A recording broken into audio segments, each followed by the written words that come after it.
اور میں قربان جاؤں اللہ کے نبی پر جب اللہ تعالیٰ فرمائیں کہ میرے محبوب آئیے مقام محمود پہ تشریف رکھیں، عسیٰ ان یبعثک ربک مقاما بولو محمودا۔ تو آپ نے کیا فرمایا کہ اللہ کا حکم ہوگا میں بیٹھوں تو میں کیا کروں گا، میں اس پہ ہاتھ رکھ دوں گا، بیٹھوں گا نہیں، میں نیچے کھڑا رہوں گا، میں اوپر سے ہاتھ رکھ دوں گا۔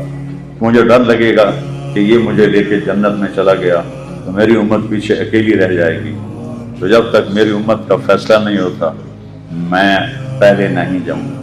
تو آپ نے فرمایا کہ جب تک میری امت کی بخشش کا اعلان نہیں ہو جائے گا میں کھڑا رہوں گا، سب کو ساتھ لے کر میں جنت میں جاؤں گا، اور جب میں جنت میں جاؤں گا تو میرے ساتھ غریب لوگ سب سے پہلے جنت میں جائیں گے،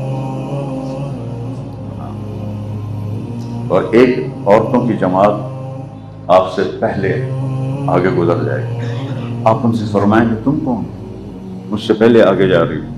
کہا کہ ہم وہ بیوہ ہیں جو جوانی میں بیوہ ہوئیں اور بچوں کی خاطر شادی نہ کی، ہم وہ بیوہ ہیں۔ کہ بے شک تمہارا یہی صلہ ہے، وہ اللہ کے نبی سے بھی آگے جنت میں جائیں۔ کہ بھائیو تھوڑی سی زندگی ہے، اللہ اس کے رسول کو راضی کر دیں، کچھ ٹائم اللہ کو دیں، اللہ کا رسول کو دیں۔